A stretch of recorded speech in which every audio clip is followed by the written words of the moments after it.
Dando continuidade à disciplina Processamento Digital de Imagens, vamos iniciar a aula de encerramento. Essa aula tem como objetivo apresentar um pouco de todo o conteúdo que foi ministrado enquanto a disciplina esteve disponível no ambiente virtual de aprendizagem. Ela é composta pelos conteúdos tanto da unidade 1 quanto da unidade 2, onde vai ser abordado aqui um pouco de introdução ao processamento digital de imagem, as etapas de pré-processamento, as noções de cores, os tipos de correção que são realizadas dentro do processamento digital de imagem, os índices e matemáticas de banda. Na unidade 2, nós vamos abordar um pouco da análise espectral dos alvos, a sua interação com a energia refletida e como ela pode caracterizar os objetos em uma imagem digital, os métodos de classificação digital, os tipos de classificação que existem, as técnicas de fusão, segmentação e classificação de imagem, classificação orientada a objeto, análise estatística e a utilização da matriz de confusão e do índice kappa para uma validação de um mapeamento remoto. Historicamente, o processamento digital e a utilização da imagem digital, ela foi iniciada na área jornalística, onde a gente teve em 1920 as primeiras imagens enviadas de Londres a Nova York por cabos submarinos. O grande ganho dessa técnica foi a redução do tempo de envio, que passou de 1 semana para 3 horas, e aí melhorou de maneira significativa a informação. Em 1921, essa técnica ela foi substituída pela técnica da reprodução fotográfica por modelos holográficos. E essas técnicas elas apresentavam até 5 níveis de cinza inicialmente, passando para uma capacidade de até 15 níveis de cinza. 5 níveis de cinza para a técnica de utilização de cabos submarinos e 15 níveis de cinza para a técnica da reprodução fotográfica. Porém, essas tecnologias elas não são consideradas como processamento digital de imagem, porque o conceito de PDI está associado à utilização de computador digital, software e algoritmos matemáticos que melhoram a qualidade visual da imagem. Lembrando que a interação humana ela é importante, porque a partir do analista é que vai ser identificado qual a melhor técnica, qual o melhor algoritmo que vai ser utilizado para a melhoria daquela imagem. O processamento digital de imagem, ele pode ter definido seu início aí em 1964, quando foram transmitidas as primeiras fotografias da Lua para a Terra, e essas fotografias vinham com problemas atmosféricos. Se teve a necessidade de utilizar correção atmosférica para atenuar a ação dos efeitos atmosféricos nessas fotos, para se ter uma melhor informação. E a principal importância do PDI, ele está associado em facilitar a identificação e a extração da informação, seja ela tanto na área da saúde, na área da robótica, na área ambiental. O PDI ele tem essa função, essa facilidade de melhoria, de se identificar objetos. Aí a gente pode até entrar a questão da escala e a questão dos comprimentos de onda. A área da saúde, ela se baseia muito em ondas curtas. Aí nós temos do raio-x, que é muito utilizada para se obter informações do corpo humano. E na área ambiental se utiliza aí a questão das imagens multispectrais, lá no comprimento de onda do visível, do infravermelho. E atualmente também se está utilizando as imagens de radar. A imagem digital. Vimos que o conceito da imagem digital é uma função f de x, y, onde x e y indica uma posição, ou seja, coordenadas espaciais, da intensidade luminosa que é refletida pelos alvos. Esse valor de intensidade luminosa, ele é codificado em níveis de cinza e é diferenciado a partir de números digitais. Esses números digitais é que pode ser matematicamente manipulado pelos algoritmos e pelo computador digital para se fazer sua melhora. Aqui nós temos uma imagem representando a forma que nós observamos ela no computador e uma imagem representada apenas pelo seu número digital. Cada valor desse indica o nível de cinza que está sendo representado na imagem. As principais características de uma imagem digital está associada à sua resolução radiométrica, resolução espacial e resolução espectral.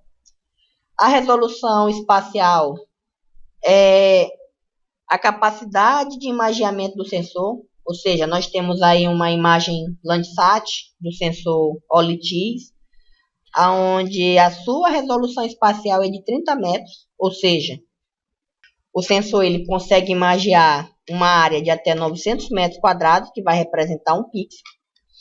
A resolução radiométrica é a capacidade que o sensor tem de diferenciar em número de cinza, ou níveis de cinza.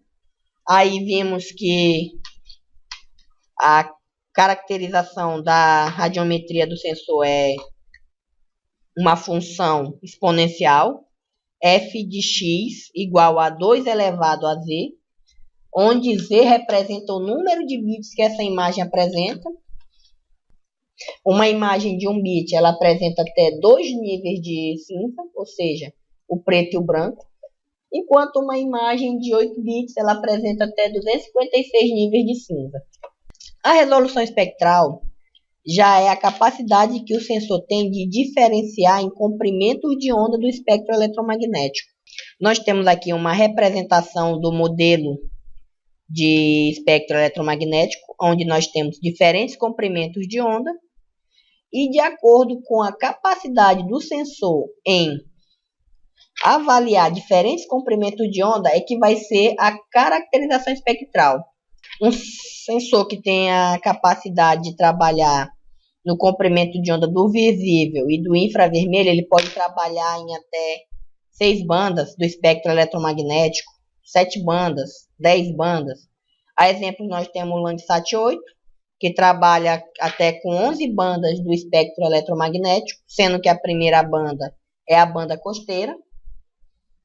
As bandas do nível do visível, nós temos aí a banda 2, a banda 3 e a banda 4, respectivamente representando o azul, verde e o vermelho.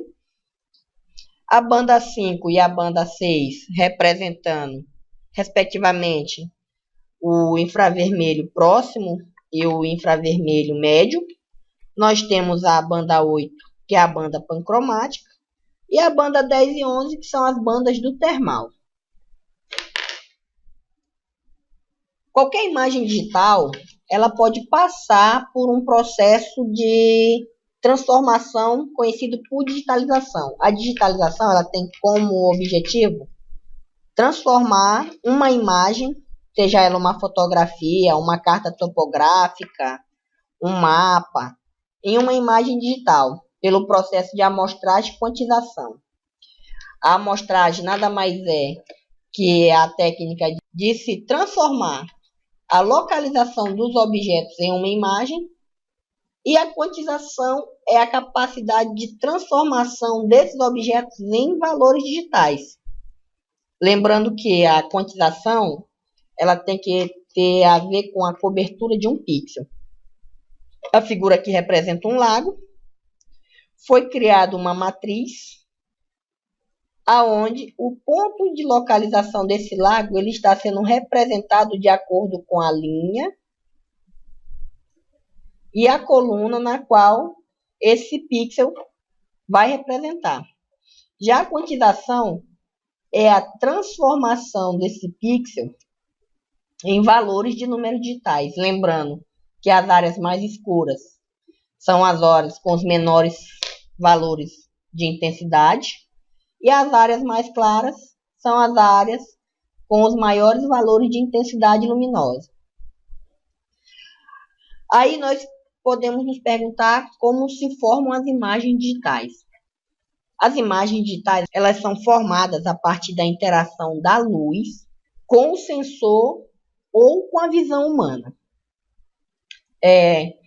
A visão humana ela é composta por um conjunto de células que podem diferenciar as diferentes comprimentos de onda.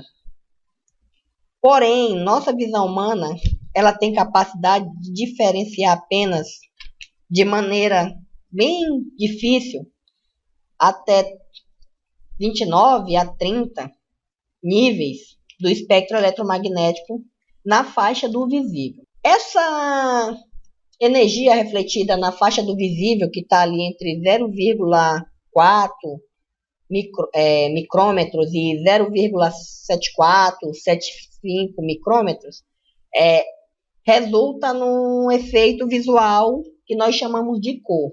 A cor ela tem como principal modelo o modelo RGB, ou de cores aditivas, aonde se tem o verde, o vermelho e o azul, bandas que conseguem formar outras cores a partir da sua combinação, porém nenhuma combinação de outra cor tem a capacidade de formar essas cores, por isso elas são chamadas cores aditivas. O vermelho com o azul forma o magenta, o vermelho com o verde forma o amarelo, e o verde com o azul forma o ciano. Porém, existe outro modelo de cor, que é o modelo da subtração, onde a retirada de qualquer uma dessas cores, ela tende a formar novas cores. Esse modelo ele é pouco utilizado por ser um pouco mais complexo. Os softwares trabalham, na sua maioria, com o sistema de cores aditivos, ou seja, na cor vermelha, verde e azul, para formar os seus filtros de cores. Como etapas de pré-processamento, vamos abordar 3, que é a correção geométrica, onde está associada às condições de topografia e distorções dos objetos da Terra, associados também à questão da curvatura, onde o sensor ele passa de maneira uniforme, não levando em consideração a curvatura da Terra ou os efeitos topográficos do terreno. E essa correção ela tem como objetivo reorganizar a localização dos pixels em função de um sistema de projeção cartográfica. Ou seja, aí entra um modelo matemático, um elipsoide de referência. No caso, nós temos aí o CIRGAR 2000, que desde 2007, 2008, é um modelo que é utilizado para se trabalhar mapeamento cartográfico no Brasil. E se pode se utilizar a técnica do vizinho próximo, aonde esse pixel ele vai ter o valor do seu vizinho próximo, mais próximo, ou a técnica de correção cúbica, onde se pega os 4 pixels próximos a esse pixel que pretende ser corrigido, e a partir dele se faz uma ponderação e se define o valor desse pixel como a média ponderada desses vizinhos próximos. A correção atmosférica e radiométrica, elas têm como funções remover as imperfeições ocasionadas pela atmosfera na correção atmosférica, e ela utiliza modelo matemático como a regressão de banda, o mínimo comum, e o mais utilizado, que é a subtração de pixel escuro, onde se define valores de intensidade inicial e final, e a partir desse modelo se tem um espalhamento de cor por toda a área. Já a correção radiométrica, ela tem como função melhorar os erros de calibração do sensor, que causaram distorções na informação. E aí se pode se destacar 2 tipos de correção. as correções de linhas horizontais e as correções de linhas verticais. A primeira, ela pode ser associada às distorções de calibração do sensor, e a segunda, a correções de erros no processo de recebimento e processamento da imagem. Ambas as correções, elas não são fáceis, porque enquanto a correção atmosférica se tem a necessidade de utilizar parâmetros atmosféricos como distância solar, que aí é o zênite solar, dia juliano, a conversão dos valores para que se tenha uma correção atmosférica, já a correção radiométrica precisa saber nível de visada do sensor, caracterização daquele dia, qual é o erro que está sendo associado nesse momento. Então, por isso que são tipos de correções que usualmente são utilizadas pouco pelas pessoas que trabalham na área do geoprocessamento, sendo mais utilizado para quem trabalha na área da física de banda, na física propriamente dita, ou na computação. A composição colorida, que nada mais é que a utilização de filtros de cores. Aí nós temos a maioria do software, como já foi citado, baseado no modelo de adição, ou seja, cores RGB, onde se utiliza 3 bandas do espectro para se fazer uma composição de cores, associando cada banda a um filtro de cor e tem uma imagem colorida no final, que estamos apresentando a banda 2, a banda 3 e a banda 4 do sensor Landsat 8, sensor OLX, da área ali do Delta do Parnaíba e Pequenos Lençóis, e a sua composição colorida. Pode-se notar que a imagem ela apresenta alguns problemas de borramento, alguns problemas visualmente que impedem o melhor reconhecimento dos objetos presentes nessa área. Para isso, nós podemos utilizar as técnicas de contraste de imagem. O que é o contraste de imagem? Nada mais é que a utilização de um modelo matemático para se fazer um espalhamento de maneira uniforme dos pixels e uma nova reorganização dos seus valores. Por quê? Porque ao receber a imagem, pode-se observar que a imagem ela apresenta uma distorção, um borramento na cor. A utilização dessas técnicas permite um melhoramento da qualidade visual. Aí pode-se observar alguns tipos de contraste. O primeiro é o linear, onde vai se utilizar uma função tipo y igual a x mais b, para se ter um espalhamento de maneira uniforme. E quando se tiver um valor de pixel que não está associado ao novo tipo, o que vai ser? Vai se ter um valor médio para aqueles pixels que apresentam valores diferentes. E o máximo mínimo, que ele utiliza um método idêntico ao uso do contraste linear, porém, ao se utilizar esse processo, ele tenta manter os valores de pixels semelhantes e não perder esses valores. Pode-se utilizar também a função raiz quadrada, onde se utiliza para aumentar o contraste de regiões mais escuras da imagem original, transformando ela em áreas mais claras. Sua função tem mais ou menos aquelas áreas que você deseja identificar que apresentam um nível de cinza mais baixo, ele faz a inversão.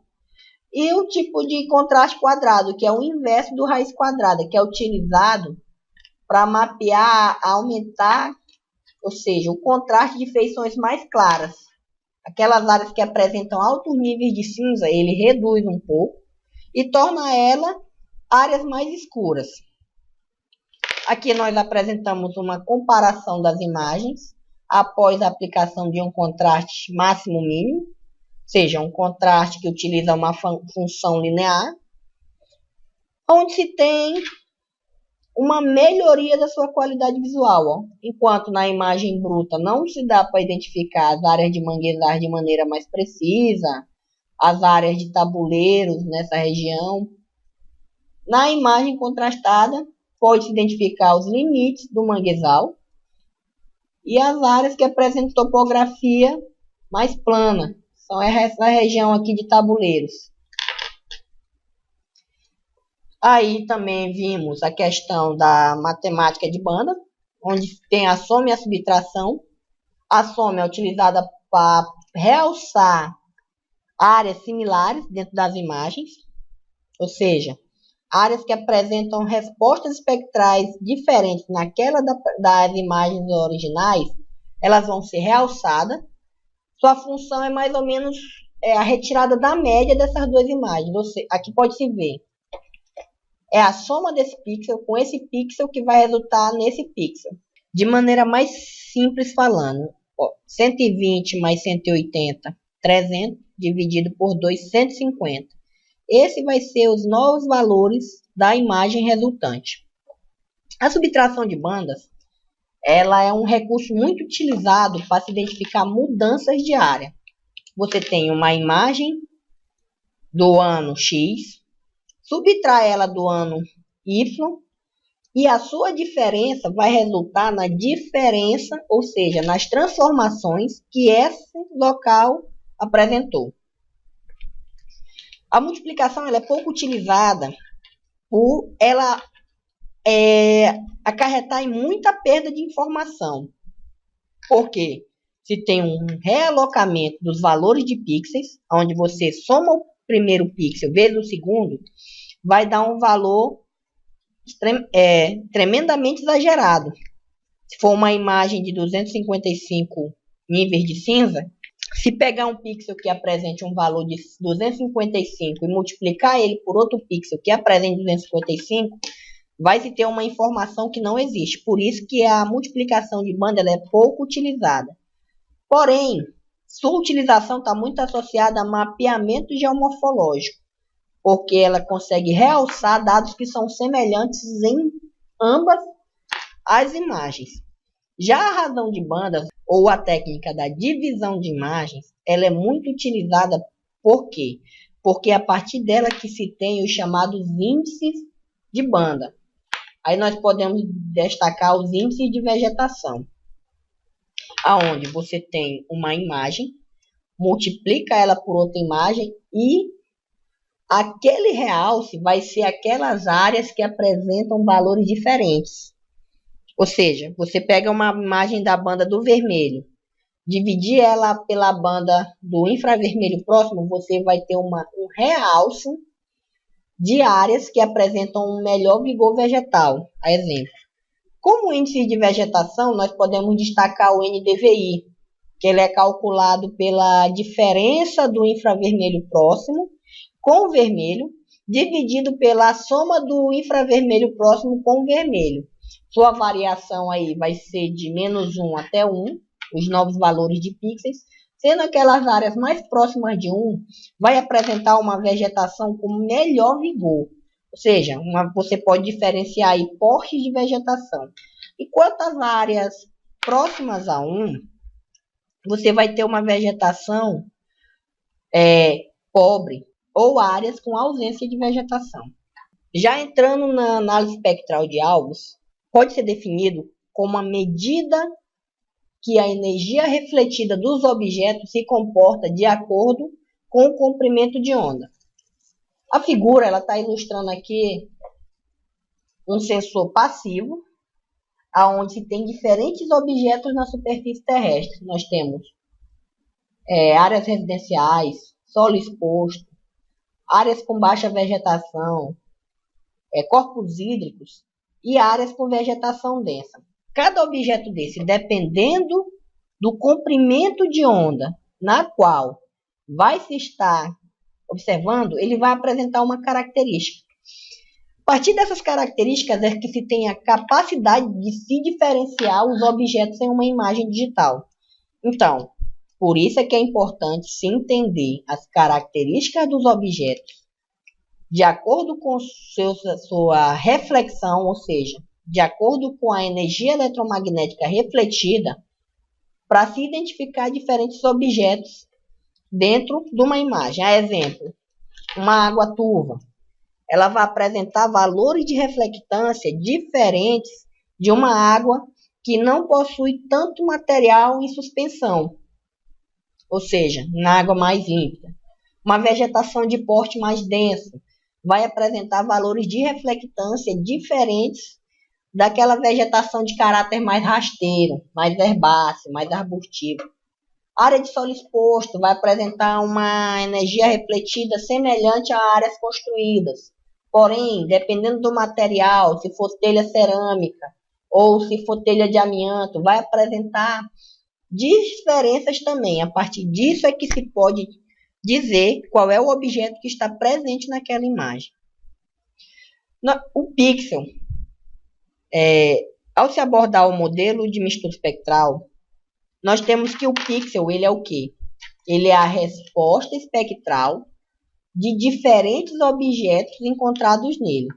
Nós vimos que uma imagem que apresenta uma resolução espacial de 30 metros, ela vai coletar todos os objetos, ou seja, ela vai coletar informação de todos os objetos presentes nesses 900 metros quadrados. Se o objeto ele não tiver a proporção ou se ele não apresentar uma cobertura de um pixel, o pixel ele vai ser o quê? Ele vai ser nada mais, nada menos que a média das respostas espectrais encontradas naquele objeto. E a partir daquele valor que se sobressair é que vai ser associado àquele objeto. Então, a ideia de se criar um modelo de mistura espectral é a coleta de pixels puros. E a partir dele se identificar as imagens fração. Fração solo, fração vegetação, fração água ou sombra. Para aí se fazer uma classificação e se ter uma melhor diferenciação dos objetos. Lembrando que as áreas que apresentarem muita incoerência vai ser geradas imagens de fração de erro. Aí se tem que analisar todas elas e ver se o modelo de mistura espectral ele condiz com a realidade ou não. Quanto aos métodos de classificação, foi abordado que a classificação digital nada mais é do que a qualificação de uma imagem. Ou seja, é você qualificar o que está quantificado, o número digital. Você tem aqui uma figura representando o município de Brejo, onde nós temos área de solo exposto, pode ser área de eucalipto ou soja futuramente, áreas de solo exposto, corpos d'água e 2 tipos de vegetação. Temos também a área urbana. Classificar uma imagem nada mais é do que representar essa imagem de maneira temática. E a partir disso eu ter uma ideia da quantidade de classes que essa área apresenta. Ou melhor, da quantidade em área que cada classe está representando dentro da imagem. Existem 2 tipos de classificação. A classificação supervisionada, que é aquela na qual se tem a necessidade da coleta de amostras. A amostra nada mais é do que pixels que vão caracterizar a imagem.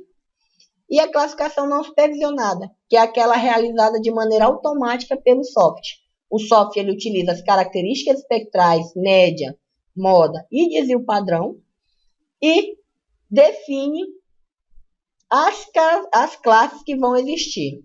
Lembrando que ao analista ele tem que indicar quantas classes ele quer que o software extraia. 2 classes, 3 classes, 6 classes, 20 classes. Aí se tem que ter certa coerência na definição da quantidade de classes. Então, é sempre bom se observar a imagem e tentar inicialmente identificar, seja por padrão de forma, por cor, ou por número digital a quantidade de classes que existe. Essa classificação não supervisionada ela é muito utilizada quando não se tem um conhecimento prévio da área. E ambas classificações elas necessitam da validação. A fusão de imagens é uma técnica que tem como objetivo a melhoria da qualidade da imagem a partir da transformação da sua resolução espacial. A resolução espacial de uma imagem, a exemplo, é 30 metros. E essa imagem ela possui uma imagem pancromática que tem uma resolução espacial menor, de 15 metros. Nada mais é do que se fazer uma substituição das características dessa imagem para ela passar a ter de 30 metros para 15 metros de resolução espacial. Aí nós podemos destacar algumas técnicas de fusão de imagem. Nós temos a componentes principais, temos a IHS, temos a Gram-Schmidt, a Whisper, dentre outras técnicas que têm como função essa transformação do nível de resolução espacial de um valor para outro. O modelo apresentado na figura é o IHS, onde se tem a transformação no método de cor, passando do RGB para o IHS, onde o IHS representa a intensidade de brilho, o H representa a matiz e o S a saturação. A transformação por IHS, ela mantém os níveis de características espectrais e as condições de cor da imagem, enquanto o nível de brilho ele pode ser substituído pela imagem pancromática. Então, substitui a imagem que representa a banda de brilho, que seria aí, pela imagem pancromática, deixando a imagem de saturação e de matiz no mesmo padrão e se fazendo uma conversão do modelo IHS para o RGB. Aí vai ter uma imagem de melhor resolução espacial, como mostra a imagem. Enquanto na imagem de cima nós temos uma composição colorida no nível do visível, ou seja, utilizando a banda 2, 3 e 4 do Landsat 8, na composição RGB, a imagem abaixo é a mesma composição colorida no nível do visível, transformada a nível de intensidade, matiz e saturação, retransformada por nível de RGB, sendo que a banda I foi substituída pela pancromática da Landsat 8, que é a banda 8, e se tem uma imagem onde pode se identificar de maneira mais perceptível paleocanais, nessa área aqui, na imagem acima não consegue se ver bem, limite de área urbana de maneira melhor, canais de drenagem e outras características que na imagem com 30 metros de resolução espacial, ela é um pouco imperceptível. A segmentação de imagens consiste no processo de agrupar os pixels que possuem características semelhantes a partir em polígonos. A segmentação de imagem mais utilizada é crescimento de regiões, onde ela se escolhe um pixel semente e a partir desse pixel semente, estatisticamente o software caracteriza seus vizinhos, constituindo semanticamente os segmentos ou os polígonos. É necessário se definir o limiar e similaridade. Os valores de limiar e similaridade eles são muito associados à tentativa e erro e observação. Ou seja, o analista ele define de maneira simplória, abstrata, os valores de limiar e similaridade. Menezes e Almeida eles elaboraram alguns textos, alguns testes, onde se definiu a similaridade e se testou diferentes níveis de similaridade diária para imagens Landsat. Nós temos aí áreas com similaridade de 5 pixels e área de até 100 pixels, 200 pixels, 10 pixels de similaridade, ou seja, semelhança, e área de até 100, 200 também. E ele viu que quanto menor a similaridade e menor a área, maior vai ser a quantidade de segmentos que vão se formar. Os principais classificadores que são utilizados é o K-médias, um classificador utilizado para classificação não supervisionada. O classificador Max é utilizado para tipo de classificação na qual se utiliza os valores de pixel a pixel, que é outro tipo de classificação, diferente da classificação segmentada. E o Bhattacharya é um classificador por regiões, que utiliza os parâmetros definidos da classificação. Esses dois classificadores, o Bhattacharya e o Maxwell, são classificadores supervisionados, que têm a necessidade da coleta de amostras. Porém, ambos utilizam as características estatísticas das imagens: média, desvio padrão, variância, covariância, proximidade, correlação. Todas essas características são utilizadas pelos classificadores e definem as classes finais. A chave de interpretação, que é uma ferramenta importante no processo de mapeamento, onde vai ser definidas as características de cada objeto ou de cada segmento que vai ser utilizado para se definir as classes. A classificação orientada a objeto, que é um método de classificação que utiliza características intrínsecas ao pixel, ou seja, se utiliza padrões de forma, cor, textura, e também características espectrais. É uma classificação segmentada, muito utilizada atualmente por gestores municipais que estão utilizando imagens de alta resolução. Essas imagens elas necessitam, além da caracterização espectral, também outros tipos de características para se definir as classes. E a Geóbia é uma importante ferramenta para isso. Ela se faz a partir de um modelo de árvore de decisão, onde se cria a rede semântica, se identifica as classes e os objetos, a partir daí é formada a árvore de decisão e o classificador realiza, a partir da árvore de decisão, a classificação.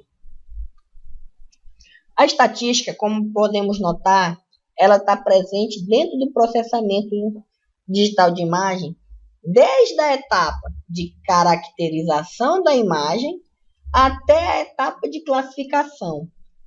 Porque a partir dos valores de média, moda, mediana, desvio padrão, pode se identificar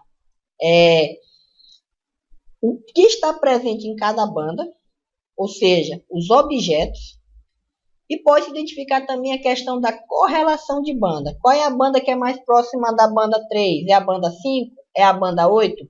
Esses valores são importantes para se identificar as técnicas que podem ser utilizadas dentro do PDI. Ou seja, se eu for usar um componente principal, uma técnica de componentes principais, a partir da correlação de bandas, vai se definir quais são as imagens mais próximas ou não. Por isso que a estatística ela é muito importante. Já o índice capa e a exatidão global são modelos que se utilizam para se validar a classificação. O condicionante capa representa a proporção de concordância entre a classificação e o mundo real. Ou seja, se a imagem ela apresentou um bom desempenho no classificador, seu índice capa vai ser de 0,4 e 0,6. Se for um desempenho ruim, vai ser de 0,2 para baixo. Abaixo de 0, o índice capa é péssimo, então a imagem não condiz com a realidade. E acima de 0,8 é excelente, ou seja, teve certa aproximação de maneira excelente com a realidade e a classificação. O índice capa ele é calculado a partir da matriz de confusão, aonde se coleta certo número de amostra. Esse número de amostra é comparado com a classificação e realizado uma matriz, onde as linhas e as colunas vão representar a quantidade de pontos que condizem com a realidade. E ele é calculado da seguinte forma: você tem um N número de classes, que é tido a partir da soma do número de linhas, ou seja, você soma todas as linhas. Aqui para a água nós temos 118, 120, 122. Então, 122 pixels. Para a vegetação diversa, nós temos 68 e 1, 68. O final se soma a linha. Essa linha vai indicar o número de amostras que foi coletada.